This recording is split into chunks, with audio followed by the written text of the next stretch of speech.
สบายดีเนาะพี่น้องมื้อนี้สิมาเอแกงอันนั้นผักขี้เหล็กเนาะมื้อนี้เนาะเตรียม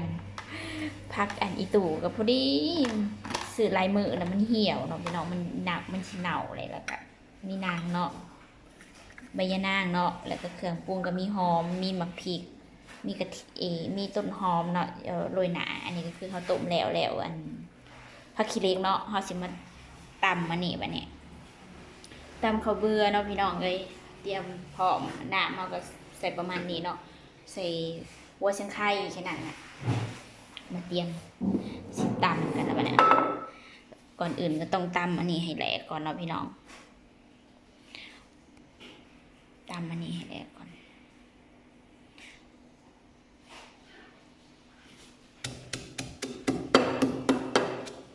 ตักเนาะตำเบื่อตำยะนางใส่กันเนี่ยต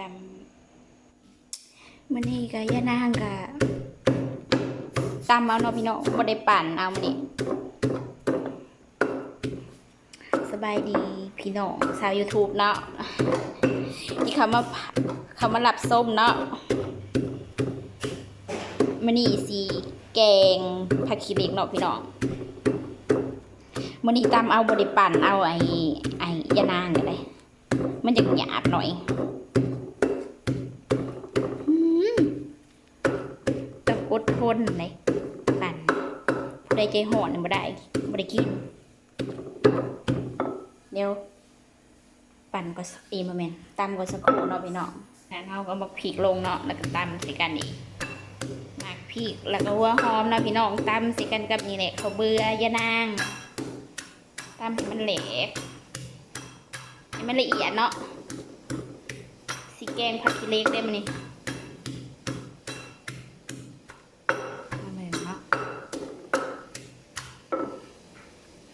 เอาอันนี้ลงเนาะพี่น้องหัวหอมกับตำใส่กันลูกให้มันหอมเนาะแกงมันจะแซ่บเขาก็เอานางลงก่อนเนาะนางลงสิน้ำ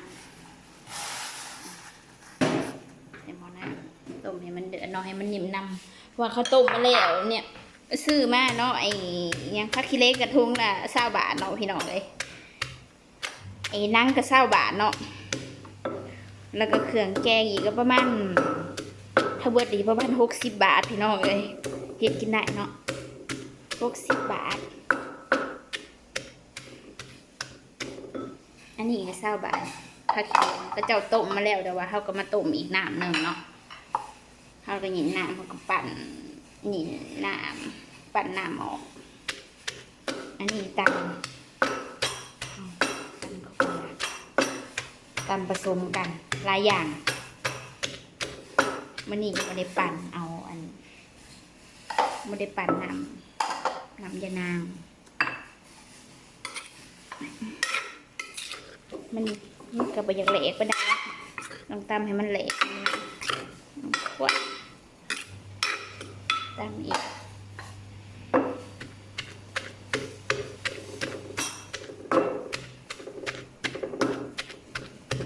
นี่แบบประมาณนี้เนาะข้าวแกงผักขี้เหล็ก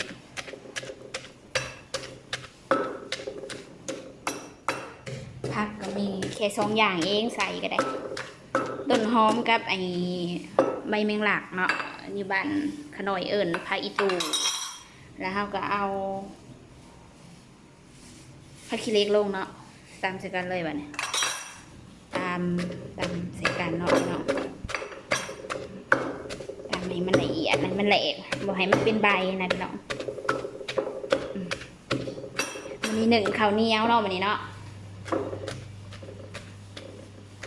1 ข้าวเหนียวพี่น้องต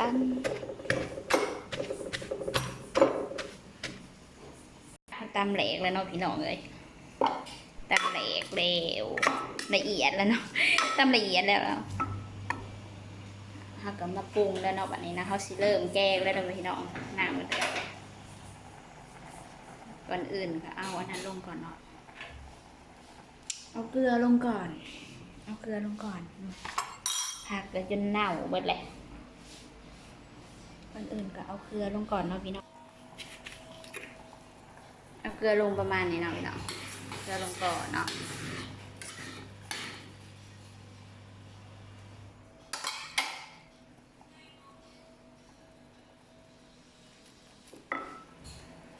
เอาเกลือเลยก็สิใส่ปลาแดกเนาะใส่ปลาแดกลงก่อนปลาแดกก็เลือน้อยเดียวเนาะพี่น้องเทลงไปเลยใส่ปลาแดกลงไป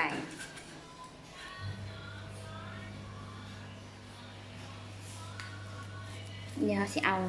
ตักผักขี้เหล็กลงแล้วใส่ปลาแดกลงก่อนตองก่อน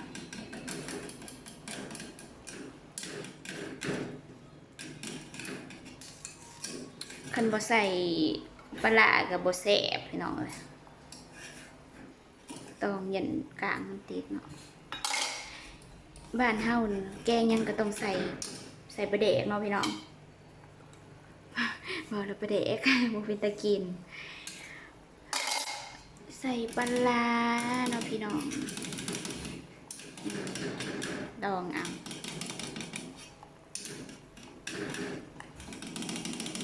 ถ้าบ่ใส่ปลาร้าลงไป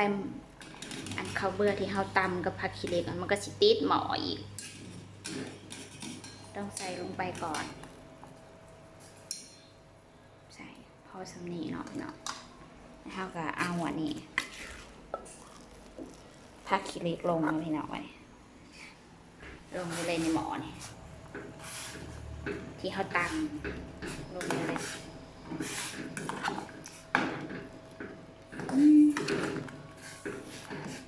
มันก็สิเป็นตอนเนาะตามละเอียดแล้วแต่คนหมากเนาะบางคนก็ปั่นเอาไม่เอาเลยมันน้ำน้อยเขาก็เติมน้ำลงไปเนาะเลย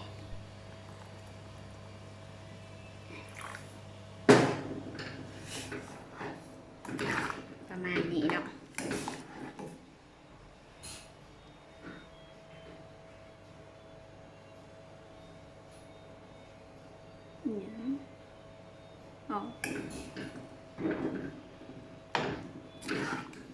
เดี๋ยวเดือดเฮากระปรุงได้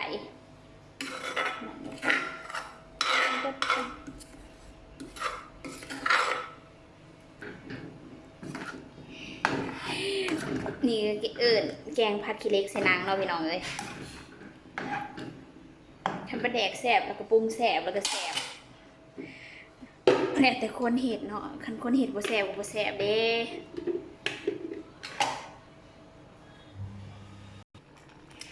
นั่งจะเดือดเนาะพี่น้องเขาก็สิมาปรุงแล้วกัน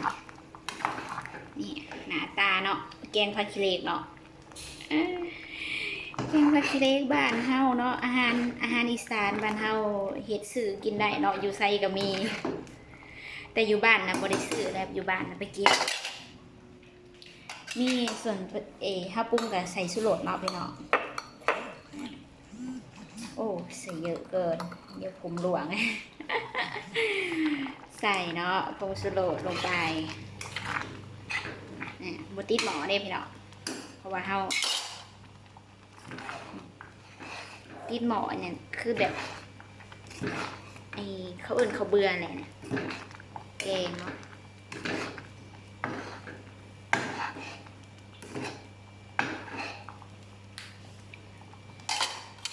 ซิมก่อน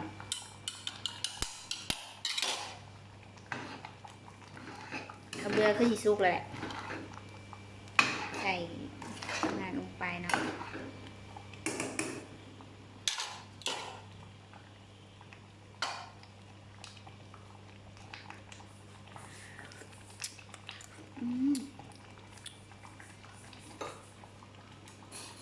บนนัวใส่อีกจักหน่อย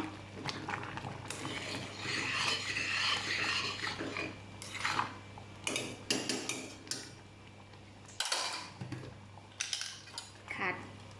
มันจางไปหน่อยใส่เกลืออีกจักหน่อยนะพี่น้องใส่อีกจักหน่อยเกลือก็ได้มันสีเข้มข้นหน่อยเนาะเพราะว่าเขา กินกับข้าวเหนียวเนาะพี่น้องคุยกับข้าวเหนียวเนาะบ้านเขาเอิญคุยจำนะมาเบิ่งที่ทำเนาะแล้วก็ข้าวปรุงแล้วก็ข้าวก็ใส่ต้นหอมลงไปเนาะพี่น้องใส่ต้นหอมลงไปนี่แหละต้นหอมพาริตูใส่ลงไปเลย ให้มันหอมพาริตูก็มันอยากซ้ำหน่อยเนาะโมเมนต์มันหนาวดิมันซ้ำๆหน่อยเด็ดไว้แต่เมื่อวานเดือดจักหน่อยเนาะให้พักสุกจักหน่อยเขากระปงได้เลยเขาก็ปิดไฟเลยหน้าตามันก็สิประมาณนี้เนาะแกงผักขี้เหล็กเนาะมีประโยชน์เด้ผักขี้เหล็ก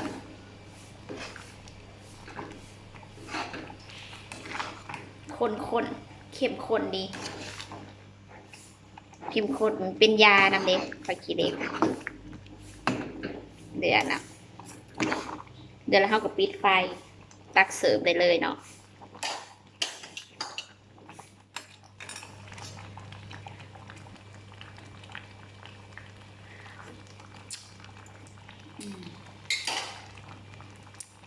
แซ่บเครื่องปรุงบ่มียังลายใส่เครื่องเนาะใส่เครื่องก็ขันปลาชิแกงเนาะใส่ตะไคร้นางแล้วก็หัวหอมเนาะแล้วก็ใบยะนางเนาะแล้วก็ข้าวเบื่อเนาะโรยหลายอย่างเลยเด้ข้าวเบื่อต้นหอมแล้วก็หัวหอมแล้วก็ใส่ใบยะนางเนาะแล้วก็ปรุงก็มีแค่เกลือกับชูรสแค่นั้นอ่ะเนาะเลยแล้วก็ปลาแดกเนาะแค่นั้นอ่ะอย่าใส่ร้ายเดี๋ยวมันเค็มนี่มันเดือดแล้วเขาก็ปิดไฟเนาะเสร็จเรียบร้อยเนาะพี่น้องนี่คือแกงผักขี้เหล็กเดี๋ยวสิตักให้เบิ่งเนาะพี่น้องหน้าตามันสิเป็นอย่างไรเนาะหน้าตากะสิประมาณนี้เนาะหลังจากเขาแกงแล้วตักใส่จานใส่ถ้วยเนาะพี่น้องอันนี้ก็คือแกงผักขี้เหล็กเนาะกินแค่นี้เนาะมื้อนี้เนาะแกงผักขี้เหล็กเนาะมีอย่างเดียวเนาะพี่น้องแกงผักขี้เหล็กใส่นางเนาะพี่น้องฝากกดไลค์กดติดตามนี่เด้อพี่น้องพี่เลี้ยงสาวลาวเนาะทาง YouTube เนาะพี่เลี้ยงสาวลาว FF เนาะสีหราเนาะพี่น้องฝากกดไลค์กดติดตามนี่เด้อส่องใหม่เนาะแต่โดนแล้วโดนบ่มีผู้ใดติดตามเนาะพี่น้องมาเด้อพี่น้องมากินแกงผักขี้เหล็กนำกันเนาะวันนี้เนาะเบิ่งวิธีทำได้เนาะพี่น้องแค่เฮาซื้อแค่60 บาทเฮาก็เฮ็ดกินได้เนาะแล้วก็แบ่งหมู่แบ่งเพื่อนกินได้เนาะพี่น้องแกงผักขี้เหล็กบ้านเฮาเนาะเดี๋ยวขอตัวไปกินก่อนเด้อพี่น้องเดี๋ยวต้องไปทำธุระต่ออีกเนาะพี่น้องสบายดีเนาะพี่น้องชาว YouTube เบิดทุกคนเนาะที่เขามาชมเนาะสบายดีเนาะสบายดี